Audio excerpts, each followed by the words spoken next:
उन्हें क्या मालूम है मरा कैसे जाता है। तो मैं निवेदन कर रहा था, इस मंगलाचरण में कितनी सुंदर प्रार्थना की गई है, भद्रम करणे भी शृणुयाम देवाः। तुम देवता बन करके सुनना सीखो, और सुनना आ जाएगा तो भद्रम पश्येम। तुम अगर सुनना सीख गए तो देखना भी सीख जाओगे। सुनना ही नहीं आया तो देखोगे कैसे? क्योंकि देखने के लिए पहले सुनना जरूरी है। हम उसी चीज को देख पाते जिसका सुना हुआ होता है। जिसको सुना ही नहीं उसको कैसे देख लेंगे, जरा आप बताओ। हमको हमारे पिता का ज्ञान कैसे हुआ? सुना ना हमने, हमारी माँ ने सुनाया हमें, ये तेरे पिता है, ये तेरे पिता है। हम देख के आए थे कि हमारा बाप है कि कोई और है? किसने तुमको तुम्हारे पिता का परिचय दिया? माँ ने दिया। अच्छा, माँ न दे परिचय तो आपको मालूम पड़ सकता है क्या? किसी को मालूम पड़ सकता है कौन है मेरा बाप? तो वेद कहता है कि जो आदमी सुनना जान जाता है वो देखना भी जान जाता है। जिसने सुनना ही नहीं जाना उसको देखेगा भी कुछ नहीं। भद्रम कर्णे भी शृणुयाम देवा, भद्रम पश्येमाक्ष। आँखों से भी भगवान मैं भद्र को देखूं। हर चीज़ जो मुझे दिख रही है उसको मैंने उतार के अपने चित्त के पटल पर नहीं लाना है कोई चीज़ इस काबिल कि मेरे चित्त पे आ जाए? जो चीज़ योग्य है वो चित्त पे आए। जो आँखों में आई, गुजर गई और चली गई। हमने देखा और नहीं भी देखा। और एक मज़े की बात है, मुझे एक बड़ी सुंदर कहानी याद आई। एक संत थे, महाभारत में के प्रसंग है ये। वो बड़े सत्यवादी थे, बड़े अच्छे थे, और उनकी सत्य वक्तृत्व की बड़ी प्रसिद्धि थी। एक बार वो जंगल में अपने आश्रम में बैठे हुए थे और उनके सामने से एक बनेला पशु, जंगल का पशु जिसके तीर घुसा हुआ था, वो उनके सामने से होकर के आगे भाग गया। थोड़ी देर बाद उस क्षेत्र का जो सम्राट था, राजा, वो घोड़े पर सवार होकर उन संत के पास पहुंचा। कहने लगा कि मेरा अहेर, मेरा शिकार इस रास्ते से गया है, क्या आप मुझे बता सकते हैं कि वो किधर गया है? संत ने कहा कि बात तो तेरी बहुत ठीक है, लेकिन मैं करूं क्या? जो देखने वाले यंत्र हैं इनके पास कान नहीं है, और जो कान है इनके पास आँख नहीं है। मेरी आँख के पास वाणी नहीं है, लिहाजा मैं नहीं बता सकता कि कौन कहाँ गया। बस अपनी बात को रखा। कहने का भाव क्या कि उन्होंने देखा, लेकिन वो चित्त में नहीं रखा, मुझे नहीं मालूम। अब वो किधर गई है? आंखें तो जानती हैं पर आंखें बोल नहीं सकती। तो कहने का भाव क्या कि सुनना आएगा तो देखना आएगा। सुनने पर कंट्रोल होगा तो देखने पर कंट्रोल होगा। और इन दोनों पे कंट्रोल हो जाने पे क्या होता है, अब ये देखिए वेद मंत्र क्या कहता है। जिस आदमी को अपने कान पर कंट्रोल है, आँख पर कंट्रोल है, उन्हें क्या उपलब्ध होता है, उन्हें क्या प्राप्त होता है? देखिए, हजारों वर्ष पहले का मंत्र है कंपोजिशन में। भद्रम कर्णे भी शृणुयाम देवा, भद्रम पश्येमाक्षभिर्यजत्राः स्थिरई अंगई। ऐसे आदमी के जो अंग होते हैं मन, चित्त, बुद्धि, अहंकार, ये जो अंदर के अंग हैं, ये स्थिर हो जाते हैं, एक जगह हो जाते हैं, रुक जाते हैं। मन टोटली रुका हुआ है। मुझे एक छोटी सी घटना याद आई। ये कंब रामायण का प्रसंग है। जिस समय शूर्पणखा दंडकारण्य में आई थी, उसने राम जी को देख करके मोहित हो गई। लोग बाग बड़ा मजाक उड़ाते कि राक्षस की बहन थी, बड़ी गंदी थी। बताओ, राम जी पर मोहित हो गई। अगर वो मोहित नहीं होती तो राम राम ही नहीं होते। वो मोहित हो गई, इसीलिए तो राम राम है। और राम पे भी मोहित नहीं होगी तो कहाँ होगी मोहित, ये बताओ।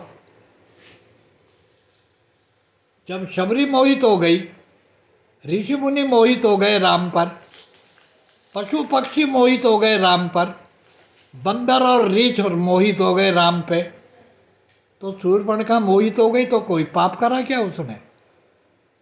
उसका मोहित होना आश्चर्य नहीं है, ना अपराध है। कोई अपराध नहीं किया। अगर वह मोहित नहीं होती तो दो ही बात होती, या तो वो अंधी होती या उसमें चेतना ही नहीं होती। वो चेतन भी थी, लिविंग भी थी और अंधी नहीं थी, लिहाजा राम पर मोहित हो गई। राम ने मना कर दिया, मैं तो विवाहित हूं। फिर वो लक्ष्मण जी के पास गई। आपने प्रसंग खूब सुना होगा। लक्ष्मण जी ने भी मना कर दिया। अंततः गत्वा उसकी कान वान जो नाक वाक जो भी आपने सुना है वो तो है ही। मैं इससे आगे का प्रसंग सुना रहा हूं, कंब रामायण का। दूसरे दिन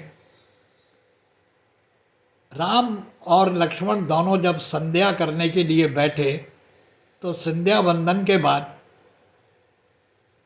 राम जी ने लक्ष्मण से एक प्रश्न किया। हे भाई लक्ष्मण, एक बात तो बता। नीतिकारों का मतलब है कि फलम दृष्ट्वा पुष्पम दृष्ट्वा दृष्ट्वा च सौंदर्यमेव च कस्य नो चलते मना।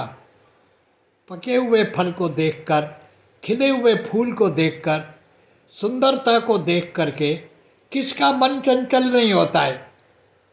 लक्ष्मण बताओ तो सही कि एक सुंदर युवती एकांत में तुमसे जब आग्रह कर रही है, तुमसे मिलना चाहती है, निवेदन कर रही है, ऑफर कर रही है अपने आप को, उस समय तुम्हारे मन की स्थिति क्या थी? ये ठीक है तुम संयमी हो, तुमने इंद्रियों का दमन किया हुआ है, ये मैं जानता हूँ, लेकिन मुझे बताओ, ये तो इंद्रियों का दमन और संयम तो बुद्धि के द्वारा होता है। मन जो स्वतंत्र है, जो इन वर्जनाओं और सेवाओं से मुक्त है, तुम्हारे मन का क्या हाल था? तुम्हारी मन की स्थिति क्या थी, ये बताइए। तब लक्ष्मण जी के मुख से एक बात कहलवाई है कंब रामायणकार ने। पिता यस्य शुचिर्भूतो माता यस्य पतिव्रता ताभ्याम सूनरुत्पन्नस्य राघवेंद्र नो चलते मना। हे राघवेंद्र, जिनके पिता व्रतधारी होते, उनके जीवन में कुछ नियम होते, सिद्धांतवादी होते, जिनके कुछ आदर्श होते हैं, जिनकी माताएं अपने पति के साथ में अनन्य भाव से जुड़ी होती हैं, उनसे पैदा होने वाली संतान का मन कभी चंचल नहीं होता है। तो कहने का भाव क्या? वेद मंत्र कहता है कि जब आँख और कान पर पूरा नियंत्रण होता है, जैसे जैसे हम कंट्रोल करते जाते हैं, हमारा अंतःकरण स्थिर होता जाता है। मन एक जगह रुका रहेगा।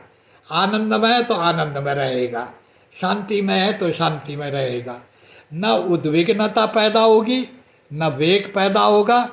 न उद्विग्नता नहीं होगी, वेग नहीं होगा, तो काम और क्रोध दोनों, उद्विग्न और वेग, ये दो ही तो तत्व हैं इनमें। न काम होगा, न क्रोध होगा, न इच्छाएं पैदा होंगी।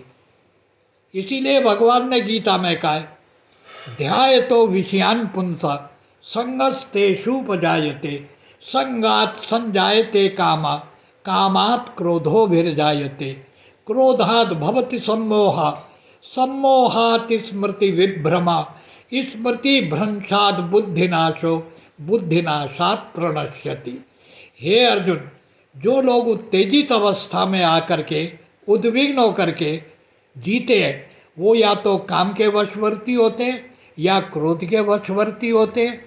और जब ये काम और क्रोध बलवान होते हैं तो विवेक को नष्ट कर देते हैं, बुद्धि को नष्ट कर देते हैं, और बुद्धि के नष्ट होने से उनका जीवन भी नष्ट हो जाता है। इसलिए सर्वनाश का अगर एक ही उपाय है कि आदमी को अशांत कर दो, उसके मन को अशांत कर दो, बुद्धि को अशांत कर दो, चित्त को अशांत कर दो, उसके शरीर को अशांत कर दो, उसका सर्वनाश हो जाएगा। इसलिए हमारा सत्संग मंडल, हमारा अध्यात्म तत्व का एजेंडा है कि तुम भी शांति से जियो, शांति का वर्ण करो, शांति की साधना करो, अपने चतुर्थ तुम शांति का विस्तार करो, शांति के साथ जियो, शांति के साथ दूसरों को जीने दो। यही जीवन का सबसे बड़ा आदर्श है। एतद् धर्म सनातना, इसी को सनातन धर्म कहते हैं। सनातन धर्म का और कोई अर्थ नहीं है। शांति में रहिए, खुद भी जिए और दूसरे को भी जीने दीजिए। ये हमारा एजेंडा है। हमारा एजेंडा कोई न राजनीतिक है, न सांस्कृतिक है, न हम किसी सभ्यता की डुंडुभी पीटते हैं, न हम किसी संस्कृति का नगाड़ा बजाते हैं। हम तो आध्यात्म की बात करते हैं कि अपने को समझो, अपने स्थिर में हो जाओ, अपने पजामे में आ जाओ, अपने कपड़ों में रहो, अपनी सीमा में रहो, नंगे मत हो, न खुद नंगे हो न दूसरे को नंगा करो। ये जीवन का सत्य है। और एतद् धर्म सनातना, ये ही सनातन धर्म है। मैं इतनी बात कह के अपने प्रसंग को पूर्ण करता हूँ। ओम शांति। अब हम प्रार्थना करेंगे, आप सब उसको दोहराएंगे। हरि का नाम क्या टाइम हो गया? 8 बजने वाले हैं। ठीक हो गया घंटा? हाँ? हरि का हाँ। नाम हरि का नाम